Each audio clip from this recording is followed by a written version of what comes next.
Okay, great. Well, welcome everybody. Thank you for coming to today's webinar on IoT Databases and Devices.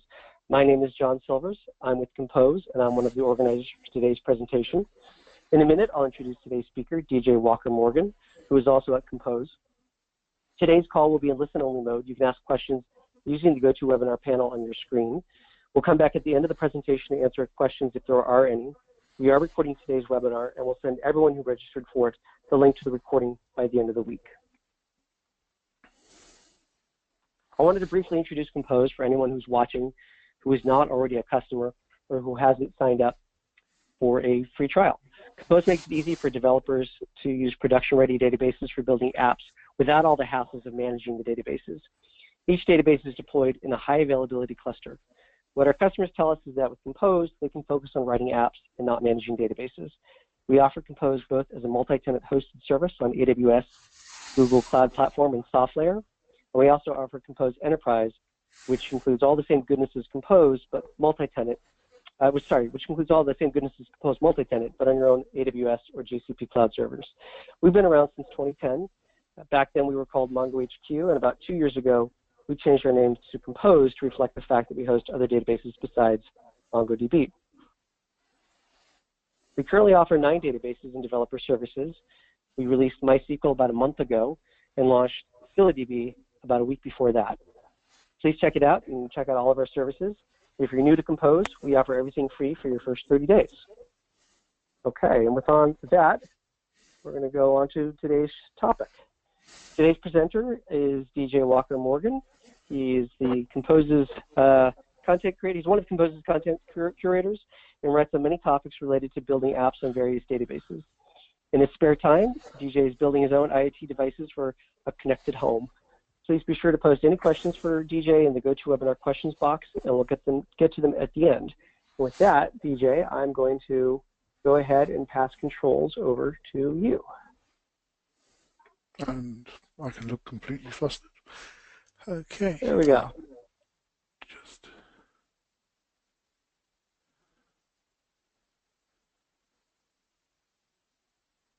Hello, everybody.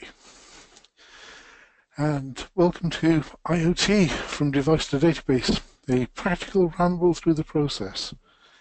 I'm DJ Walker Morgan, as John said. I'm the technical content curator at Compose. I look after all sorts of bits and pieces about technical content and turn them into more interesting things. Now, one of my things is IoT. And IoT is big, really big, as some people might say.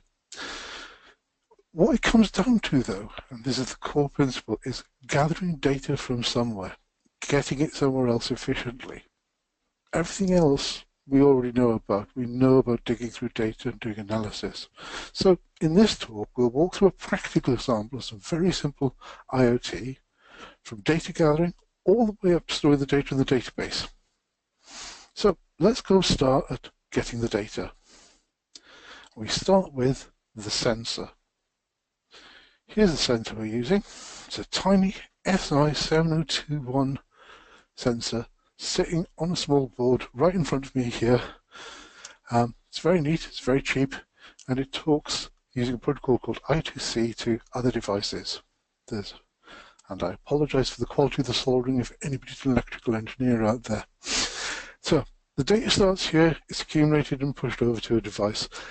On our device that I'm building, we actually have a little screen alongside it which gives information about the current time.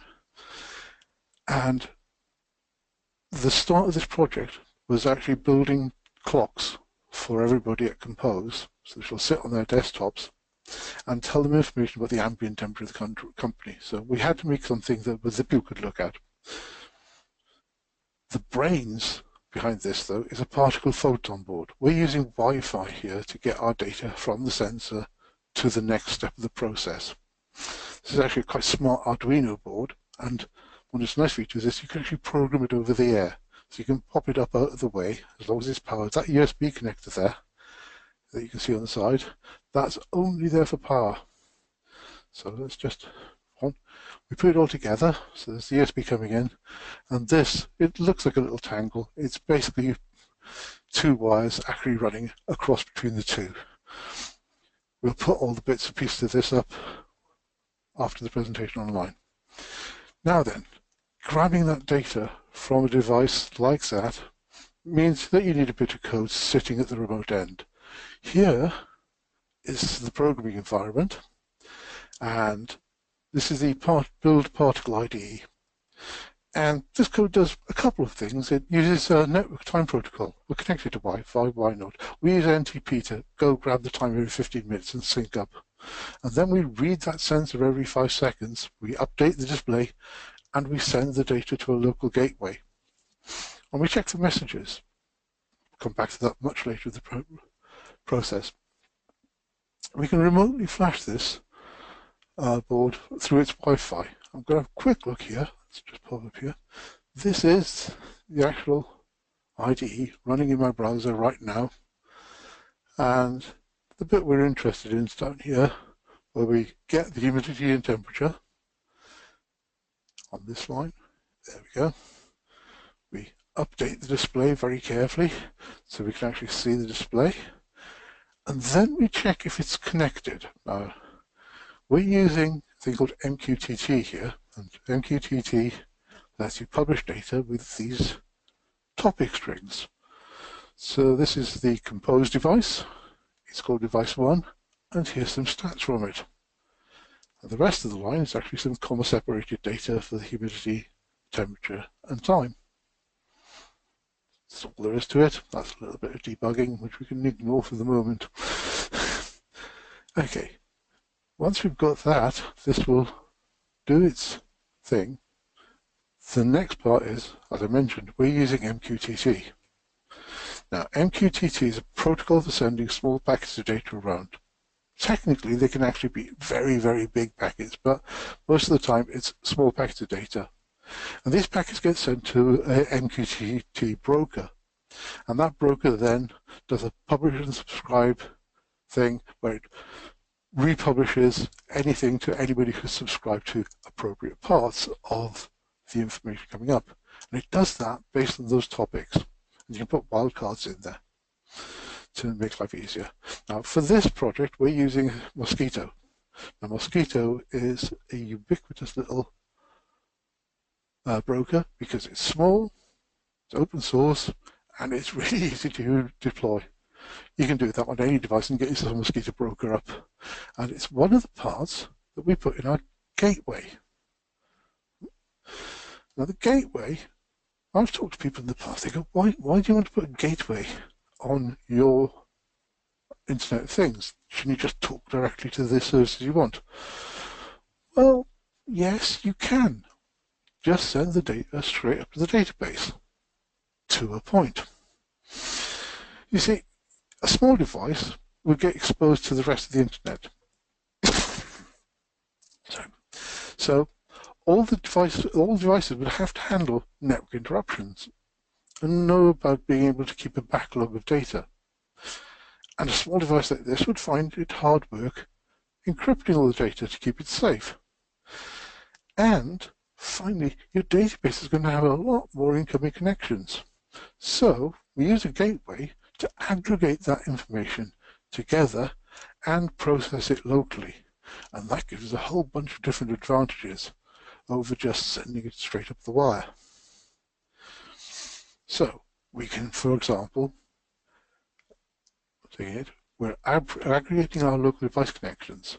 That means that we abstract the connections for the small devices down to just MQTT in this case.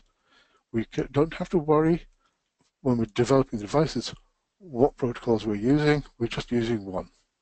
We can filter the events. Those can be, we can get rid of things that are just local noise that we know about. And more importantly, we can now route our events to other databases, to message brokers, or to services. We have a lot of flexibility. We can also, if we really want to, react immediately to important signals on a very short loop, rather than waiting for your data to go all the way up to the internet fabric and all the way back. If it's telling us that a fire alarm's going, we can react immediately to a fire alarm. It's very simple to do, and it's easy to implement locally in the gateway. For our gateway, we've got a little Raspberry Pi 3 here. Why Pi 3? Well, it's got its own Wi-Fi, it's got a decent amount of storage, and we were running Linux, Mosquito, and Node-RED. Node-RED is what we're going to use to process the data and route it onwards. And if anybody knows Raspberry Pis, that's a blinked LED strip, which is there to provide color status when I actually mount it into the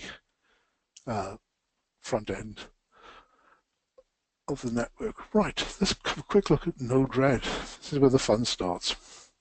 And Node-RED is a really easy way to configure your Internet of Things event flows. Now, it's built on Node.js, and it's very JavaScript centric. The great part about it is it's a web-based development UI. You can just point your browser at it and work with it.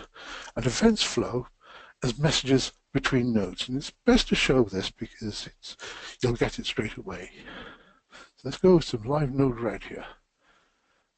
This is actually a bit of configuration that's actually running in the background, but let's go to a nice clean display here. Okay, on this side of the screen we have this whole set of nodes that we can use to make things happen. Over here we have information about what we're looking at and a debug panel. I'll just clear that down. Right. So how would we get our MQTT data? Well, let's simply start with an MQTT node. This pulls data from a configured Mosquito server. Now if you remember, we had a compose topic, and we're just going to use the MQTT wildcard plus and look for those stats. We'll call it the MQTT listener. Now you may wonder, what's a quick way of knowing that actually works without wiring it to a database? Well, we have these little debug nodes here. If I wire that to there, and we press the deploy button and look at debug, we can see the data coming in almost immediately. Well, that's a bit of fairly abstract data. There's no idea what it actually means. We really want to turn it into, well, let's say a JSON document or a JavaScript object. For that, let's just roll down this list and we should find the CSV node. This is a processing node that will manipulate our data for us. We'll connect from round. Now let's pull this up. And we're going to turn this into temperature. Here we go, humidity and timestamp. So it'll turn the comma-separated variables into those three values inside a JavaScript object. When this gets pushed in a database, it'll look like a JSON document. And we'll just name it. It's just for our reference. And if we're curious about what that's doing, let's just disconnect that, connect that to there, and deploy it. Clear the output. And now we have JSON data moving through the system. What we're missing here, though, is any information about what device that actually came from, which would be kind of important if we're going to pass it to our database. Well, let's do a little something here. If we just flip this message page, this debug node, and ask it to show us the entire message,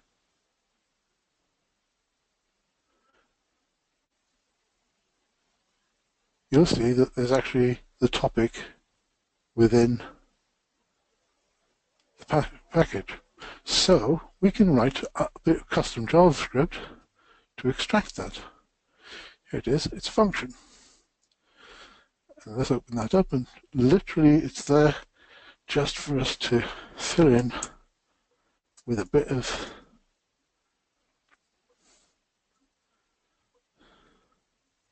and we'll just fill in the payload with the device name. Yes, it's live programming. We're going to do a very simple little thing here.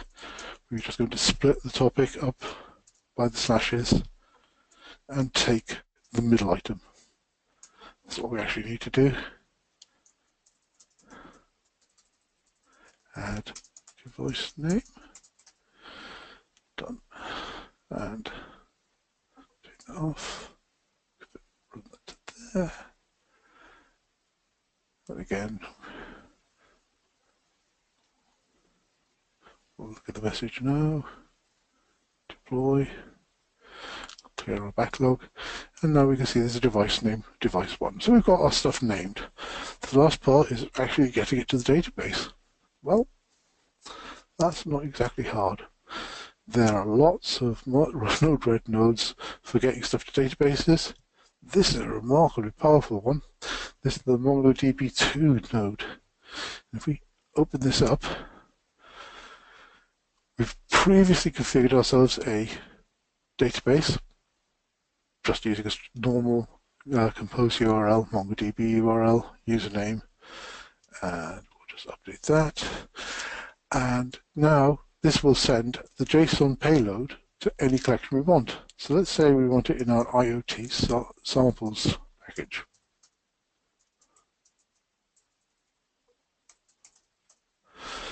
Now, we're not going to be clever. One thing this node can do is actually be given a message which also contains what you want to do with it. But we can actually pull it up off this list.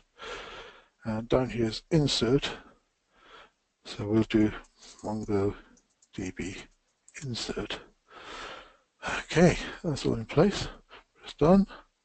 We'll link across to there. And we're ready to deploy. So, the next question obviously is, where's the data going? Well, let's just hop over here to Compose, and we'll just refresh this view. And here is a new collection called IoT Samples. And here is our fresh set of data being sent up, ready for us to start processing. It's that easy to get it up. Now, you may notice also here there's an IoT Samples 2. That's been running in the background all the time because Node-RED actually handles multiple flows quite easily. This is actually very similar, except that it's also writing the data out to Redis. So if we come up here and look at the Redis write, it's pushing the data of this version into a Redis database. And let's pop over here and that's been pushing it into this table. It's simple to configure. Now, that's two databases. We're also, if we look on here, also sending it into RabbitMQ, which is a message bus in the similar form to MQTT, except built much more for big enterprise-style payloads. It's the kind of thing we use internally within Compose to manage all our deployments. Now, it's another option for how you handle your data and how you deploy it on ready for analysis. Okay, let's get back to our slides. So, we see a bit of connecting, a bit of parsing and functions. It's very easy to get up and running with Node-RED. It just installs from npm. And it's also one of the core projects of the JavaScript Foundation. So let's talk about databases quickly. This is, obviously a lot of interest to us folks at Compose. We thoroughly believe in the idea of using the databases that you need. And that means that we offer things like MongoDB, Redis, PostgreSQL, MySQL, Elasticsearch, RethinkDB, ScyllaDB. Which one would you use? Well, let's have a look at them. MongoDB is a popular and powerful database. It handles JSON documents with aplomb. It's got lots of BI analysis tools. On the downside, its complex queries are best done through aggregation, and aggregation is quite hard to get your head around. It's also got a very limited join capability compared to some other databases, and it handles JSON documents, so it's less structured than may be ideal for what your needs are. Redis is a fast in-memory key value store. It's really good for sending messages around between your applications, for aggregating data and acting as a cache, but it's not a good place to do your BI and analysis because it's basically, well, literally a memory store. Yeah, you will pay for every bit of data that you store with actual RAM. That said, it's a great feed for other databases and it glues into a lot of people's solutions. PostgreSQL and MySQL are powerful relational databases, and there are zillions of BI analysis tools built on top of SQL, which makes it really good for analyzing your hot data with those tools. What they aren't great at is cold data, so often it's better to either store it on other platforms or other databases. One configuration may be, for example, that you actually have a PostgreSQL configured specifically for storing cold data, and you have a hot PostgreSQL with more power, and as data is archived, it's passed to the other database, which gives you the best of both worlds. NoSQL databases have all got their own specialities. Elasticsearch is great for logs or free text searches. If you had, for example, a Internet of Things system which looked for messages on Twitter, you could feed that content to Elasticsearch and search through it there. Be a great way to find things. RethinkDB is a wonderful little JSON database which also has this ability to do pub/sub changes without a huge amount of cost to you. So if you're trying to distribute your information onwards to web screens around, it's a very useful platform for building on that. ScyllaDB, I forgot to mistyped it there, I'm afraid. ScyllaDB is a clone of Cassandra written in C++, very fast, very sharp. Cassandra and the class of database like Cassandra are great for columnar sparse datasets, where when you have devices giving you one or two bits of information at random times, you can store them in a columnar database very efficiently, and they're very easy to search on. Ideally, you should be able to leverage the specialities for your particular solution. Be remiss not to mention time series databases. They're super optimized for time-based datasets. They have often got support for sparse columns, and they have built-in rollback and aggregation. The functionality can be replicated in most other databases with differing amounts of efficiency. It's basically they're very good at doing what they're designed to do. They're not good as your general purpose database, so you have to balance up which one you'd like to use in practice. So we've gone through the process from gathering some data at the small end, moving it through a gateway, processing it, landing it in a database, and briefly talked about what we'd like to do with the data beyond there. The next step in the process is to apply your tools. There's no formula to how to use the Internet of Things. Look for solutions, though, for immediate problems. If you try, many projects that I've come across have failed because they go chasing after a problem or after a solution that isn't immediate to the business case.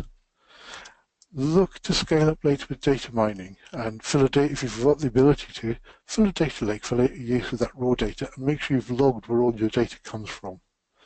Make sure that you know that when you do come back, you don't pick up a data set that is going to throw out your estimates horribly. Manage your Internet of Things data. This is real data that you will want to know is auditable. Look at scaling up as you work your way through it, the management of the overall stack. Your thing at the top of the list is managing the devices.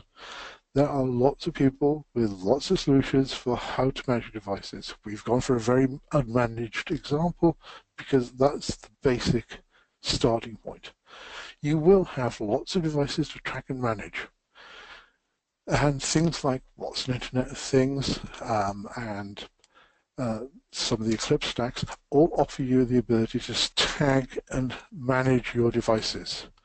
The downside of this is you will lose the sort of freewheeling flexibility that you have with rolling your own solution, because they are usually very, very process opinionated and will tell you exactly what you have to do to connect a device and nothing more than that.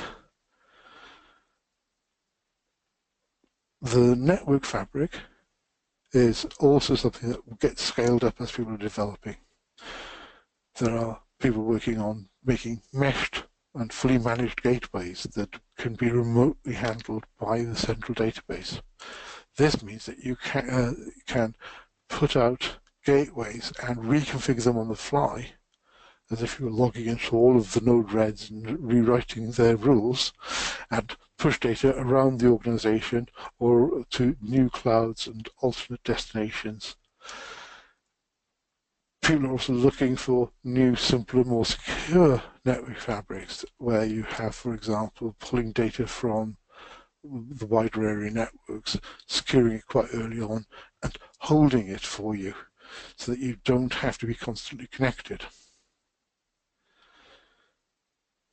The big thing that is coming are smarter gateways. People are putting more brains in their gateways. You think that the Raspberry Pi's got a lot of brains. People are putting neural networks and working on putting neural networks at that edge of the IoT network so that they can react. So a lot of data will never get to the database. You may find that it's actually just been handled and reacted on very early on. One thing IBM are doing is putting Watson services into, I believe, Cisco gateways. That way they'll be able to use Watson's processing power to do evaluation. One of the more challenging things that's going for IoT gateways is doing SCADA integration, tying in with the various SCADA platforms out there. That's the automated control networks. These have been historically insecure, and people are trying not to make the same mistakes again with the Internet of Things as they start bringing them online, using the gateway as a secure control point. There are products arriving for that, but it's very early days for things. One interesting part of this, and I was just playing on it the other day, is that on Node-RED, the Siemens control PL7 controllers, they've just got their own Node-RED node. One nice thing with Node-RED is anybody can write new nodes. There's a whole massive library of them. So to see somebody actually doing Siemens to do that actual SCADA integration at Node-RED is quite impressive. The other final thing is we have scaling up sensors. Sensors are getting smarter. The processors are getting themselves SSL co-processors. TLS communications are becoming easier. So theoretically, they should be able to look after themselves. They're becoming smarter about discovering their local networks. One compromise we had to make with our device here is that it's actually hardwired to talk to a particular IP address for the gateway. Now I'm replacing the CPU processor on there with a new version which actually handles being able to just ask the network where the gateway is. There are also low power, long range communication sensors coming in. We're just taking delivery of a whole set of CI40 boards and low-WPAN. Terrible name, but low power, wide area networks. That's a small device running off battery, sitting 2 to 3 kilometers away, sending me data about the system, that it's whatever it's monitoring. And the company that makes the boards to go into that have something like 150 different sensors you can clip into them. We're getting more simpler programmability. Programming these devices is typically quite hard. You're dealing with the rough end of embedded devices, and reliability is quite hard to get right with them, and also power consumption is tricky to balance. And now we're seeing the first phase of people producing software which will evaluate what you want the device to gather and turn it into something that will gather it at very low power. At the same time, at the other end, we're getting richer sensors. We're getting a lot of people who are deploying cameras, audio, and networks, camera images, audio, motion control is all part of that for typically home security, but we're also seeing things like face tracking and person identification. And we're seeing people do software-only IoT, using it as a backup to their network management, so that it can, for example, detect particular forms of traffic outside the normal monitoring environment. And again, the neural nets are coming back here. We've already just chatted about the last 2 weeks. 2 companies announced small neural networks to put into your IoT devices, next to your sensors, so that they can make decisions about those richer sensors without having to fall back on external mainframes. For now, well, hopefully you've been inspired to look at working with the Internet of Things, and you will want to get your data up to databases. We'll be putting details of the equipment and software used and putting a build your own tutorial up, which will be available soon. And with it, you'll be able to create your own real data so you can actually see how well you could process it. Node-RED makes it quick to prototype these things, and once you've got the handle on the basics like this, you'll be able to make better decisions about how you want to go forward and what you want. And personally, it's a lot of fun too. So I hope you enjoyed that, and thank you for listening. And I'll hand back to John. Great, thank you. Let's see, let me figure out if I can get this back on my screen here.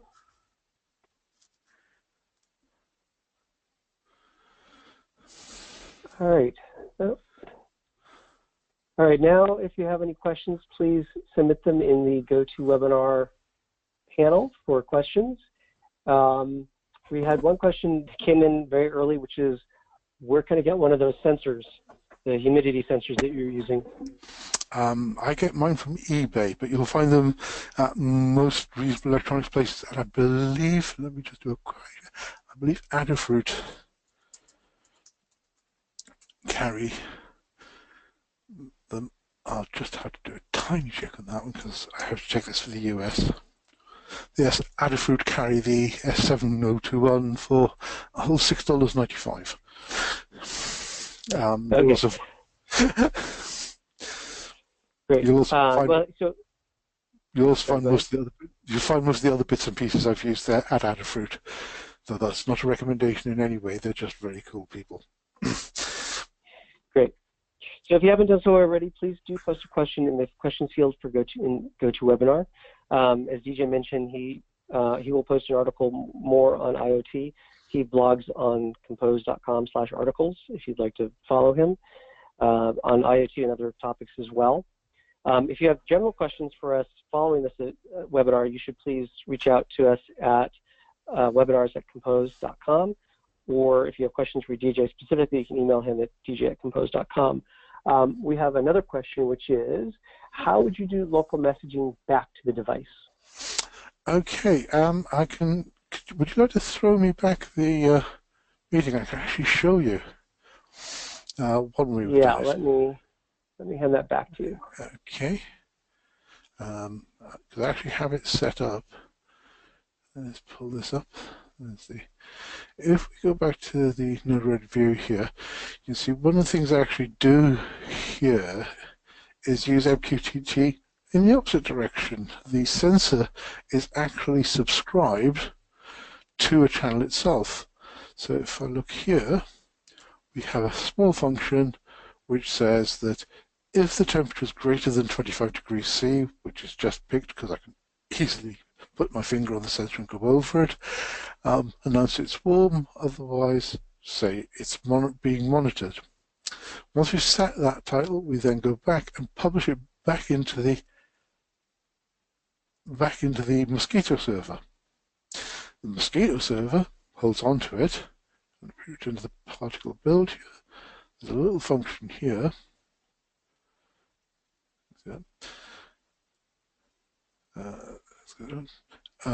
Small callback function here which we subscribed to early on in the process. Here we go. If we're connected, we subscribe to compose/device1 messages. And when we get a message pinged on that, we copy it across and add it to the display. And right now the display is alternating between it's cold and it's warm, as the temperature in this room varies between 25 and 26. So that's using MQTT to transmit back. Messaging from the database would be a matter of setting node right up to pull a messaging table, or even listen to another MQTT server and just pass the message on down. But yes, you can get messages down to the devices, and part of the joy will this, when it finally gets out, will be that we'll be able to pass company-wide messages between all the various nodes of the clock. So there you go, John. And whoever asked the question. Okay, great. Thank you. Let me pull that back one more time.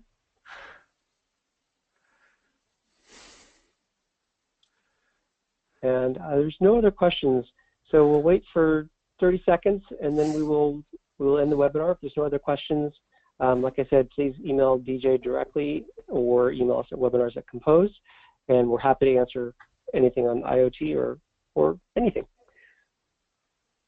All right, well, thank you for attending today's webinar. That concludes our presentation today. You can learn more about architecting and optimizing databases for IoT services on our blogs. As DJ mentioned, he will be posting more information about that shortly. Or you can deploy a trial on Compose and see for yourself how to connect databases to your IoT devices. We will email everybody shortly with a link to the recording for today's webinar and the slides. So thank you again for attending.